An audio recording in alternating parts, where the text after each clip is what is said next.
माझं म्हणणं एवढं आहे भाजपवाल्याला की तुम्ही जागा लढायलात किती?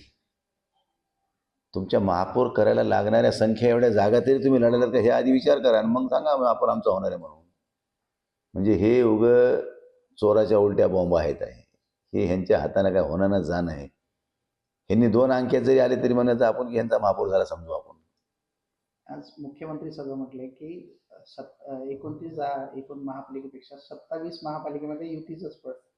एकूण महापौर बसेल. तुम्हाला वाटते का राज्यामध्ये असं काही होईल? राज्यामध्ये असं काही होणार नाही. त्यांच्या ज्या काही आशा आकांक्षा महत्त्वाकांक्षा दिसायला लागल्यात त्या पैशाच्या जोरावर दिसायला लागल्यात. पण परभणीचा महापौर तर मशालीचा होणार. काँग्रेस आणि शिवसेना उद्धव बाळासाहेब ठाकरे पक्षाचा महापौर या ठिकाणी परभणीत बसणार आहे. हे तुम्हाला सत्य सांगतो मी. प्रत्येक वेळेस भाजप हिंदुत्वाचा मुद्दा पुढे करत असते, पण मागच्या वेळेस नगरपालिकेच्या निवडणुका झाल्या, आता 12 मुस्लिम उमेदवार निवडून आल्या, त्याबद्दल सातत्यानं पालकमंत्री सांगतायत. आता हिंदुत्वाचा मुद्दा कुठंतरी मागं पडलाय का वाटतंय का मतांसाठी? नाही नाही, भाजपवाले कसे आहेत ते त्याची मन आहे का ते मनमणीत बसत नाही. आता पण भाजपवाल्याचा नेहमीचा धंदा आहे ते हिंदू मुसलमान करायचं आणि आपल्याला हिंदूच्या मतपारड्यात कसे पडतील ही भूमिका घ्यायची. पण ह्या वेळेस त्यांनी भारतीय जनता पार्टीच्या चिन्हावर त्यांनी मुस्लिम समाजाचे काही लोक उभे करून ते काही लोक निवडून आलेत. आता मुसलमानाच्या विरोधात बोलायला त्याला संधी नाही राहिली. आणि विशेषतः आम्ही महाविकास आघाडी केली तर म्हणायचे की शिवसेनेने हिंदुत्व सोडलं, शिवसेनेने हिंदुत्व सोडलं. आणि मग भाजपनं धरलं का आता? मुसलमानाजवळ करून शिवसेनेनं सोडलं होतं. म्हणजे आता तुम्ही मुसलमानाजवळ करून का हिंदुत्व सोडले का? आम्हाला प्रत्येक वेळी दाखवायचे. आम्ही लोकसभेला निवडून आलो, आमची रॅली निघाली, काय म्हणले सगळा हिरवा गुलाल उधळू लागला. आणि काल तर जिंतूरमध्ये तर त्या बोर्डीकर मॅडमचा भाऊ हिरवा झेंडा घेऊन ओढू लागला. हे तुमचं हिंदुत्व होतं का? अंबरनाथमध्ये तर भाजपनं MIM सोबत युती केली आहे, त्याच्यावर मोठं वाद. मला अंबरनाथमध्ये अक्कलकोटमध्ये काय झालंय का? अक्कलकोटमध्ये अकोटमध्ये MIM आणि त्यांची युती झाली भाजपची. भाजपनं काही जरी भूमिका घेतली तर ती खरी आहे आणि विरोधकांनी काही नाही केलं तरी ते खोटं आहे. म्हणजे भाजपच्या उलट्या चोरायच्या बोंबा म्हणल्यासारखं. भारतीय जनता पार्टी ही प्रोफेशनल पार्टी आहे. ती राजकारण करत नाही, समाजकारण करत नाही, देशातल्या नागरिकांच्या सुखदुःखाशी अडीअडचणीशी त्यांचा संबंध नाही. दिवसातले 24 तास 12 महिने फक्त कमर्शियल रूपानं भारतीय जनता पार्टी राजकारण करते आहे. आणि त्याच बळावर ते रोज उड्या मारतात. आम्ही एवढ्या जिंकणार, तेवढ्या जिंकणार. मग मतदान याद्यामध्ये मतदार याद्याचा घोळ, EVMचा घोळ, अधिकारी मॅनेज, पोलीस मॅनेज, सगळं मॅनेज आणि पुन्हा नगदी. मग ह्या सगळ्या पार्श्वभूमीवर आम्ही जिंकलो. ह्या जिंकल्याला काय महत्व आहे का? अरे लोकशाहीच तुम्ही संपुष्टात आणली. तुम्ही काय जिंकल्याच्या गप्पा आणता? पण तुम्ही एवढं बी काही स्वतःला मोठे समजू नका. ह्या देशावर मोगलांनी राज्य केलं, ह्या देशावर इंग्रजांनी राज्य केलं, ह्या देशामध्ये काँग्रेसची सत्ता होती 70 वर्ष, 65-70 वर्ष. आता तुम्ही झाला 10 वर्ष, आणखी 5 वर्ष, ह्याच्यापेक्षा पुढे तुम्ही जाणार नाहीत. आणि तुम्ही किती जरी बंब मारल्या तर जनतेला माहिती आहे की हे यांचे दात खायचे वेगळे, दाखवायचे वेगळे. तुम्हाला बी लोक तुमची जागा दाखवल्याशिवाय राहणार नाही. कारण शेवटी ऊपरवाले के दरबार में देर है मगर अंधेर नहीं है. आज ना कल आपको भी समझ जाएगा की कोण कितने पाणी में है. शिवसेना शिंदे गट पहिल्यांदा वेगळा महानगरपालिकेला असते, काय वाटतं किती जागा येतील तुम्हाला काय वाटतं? शिंदे साहेबाचा मोठा पक्ष आहे त्यांचा. त्यांचं खातं जरी उघडलं तरी झालं मला असं वाटतं.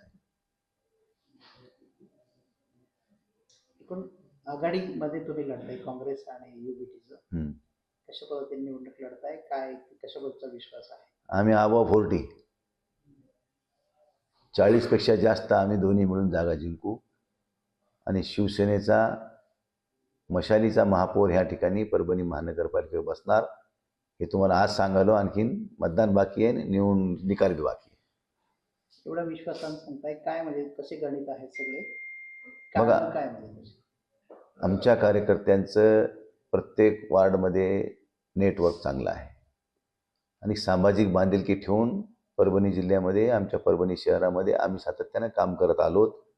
आमचा जन्म इथं झाला आहे आणि आम्ही सातत्यानं लोकात राहणारी माणसं आहोत. मग खासदार असो, आमदार असो, आम्ही सातत्यानं पुढाकार घेऊन काम करत आलोत. काही लोकांच्या अडीअडचणीत आम्ही कामं केलीत. महत्त्वाची कामं म्हणजे उद्धव साहेब मुख्यमंत्री असताना 2.5 वर्षाचा कार्यकाळ आणि देवेंद्र फडणवीस आणि शिंदे साहेबाचा एकूण 8.5 वर्षाचा कार्यकाळ, ह्याची जर आम्ही तुलना केली तर परभणीमध्ये उद्धव ठाकरे साहेबाच्या काळामध्ये जेवढी कामं झाली त्या कामाच्या तुलनेनं ह्या मुख्यमंत्री आणि उपमुख्यमंत्री शिंदे साहेबाच्या काळामध्ये 0 कामं झाली. मग आमची कोणती कामं झाली तर तुम्हाला सांगतो, परभणीतले दोन्ही शासकीय वैद्यकीय महाविद्यालय आणि प्रायव्हेट वैद्यकीय महाविद्यालय उद्धव साहेबाच्या काळात झाली. शासकीय वैद्यकीय प्रवेश प्रक्रियेमध्ये अडथळा निर्माण करणारी 70-30ची अट, ती कोणी एवढी महत्त्वाकांक्षी अट रद्द केली असेल तर ती उद्धव ठाकरेंनी केली. परभणीतल्या अंडरग्राऊंड ड्रेनेज योजनेची मान्यता 17 सप्टेंबर 2021ला उद्धव साहेबांनी त्याला मान्यता दिली, संभाजीनगरच्या झेंडावंदनाच्या दिवशी. परभणीतल्या समांतर पाणी पुरवठा योजनेची मान्यतासुद्धा त्याच तारखेला भेटली, मेडिकल कॉलेजची त्याच तारखेला भेटली. आणि ह्या शहरामध्ये जे काही 80 कोटीच्या रस्त्याला मान्यता दिली होती ते ह्या सरकारनं हेतुपुरस्सर अडवून ठेवले. नाट्यगृहाची मान्यता त्या काळातलीच, विद्यापीठातलं विज्ञान केंद्र ते सुद्धा आमचं अडवलेलं आहे.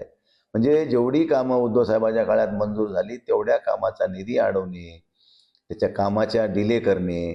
आता महापालिका तोंडावर त्यांनी अंडरग्राऊंड ड्रेनेज आणि पाणी पुरवठा योजनेची टेंडर नोटीस लावली. अहो, DSR ते 22चे आहेत, तुम्ही आता 26मध्ये टेंडर काम करणार आहेत. कोण येडा आहे का काम करणारा? तुम्हाला ते टेंडर रिवाईज करावं लागतील इस्टिमेट, आणि पुन्हा रिकॉल करूनच ती टेंडर प्रक्रिया पार करावी लागेल, तरच ते काम करू शकतो कोणी. कारण आता 350ची आता ती 600वर गेली असेल आणि 150ची 250 ते 250वर गेली असेल. कोण काम करणार आहे का? मूर्ख आहे का काम करणारा? त्याला का घरून पैसे घालायचे का? मग ह्या तुलनेनं 2.5 वर्षाचा उद्धव साहेबाचा कार्यकाळ आणि तुमच्या 8.5 वर्षाच्या दोघांच्या कार्यकाळाची तुलना सांगा. तुम्ही सांगा, एखाद्या प्रेस कॉन्फरन्सला या म्हणा समोर, तुम्ही काय केले 8.5 वर्षात ते सांगा, 2.5 वर्षात काय केले ते आम्ही सांगितले.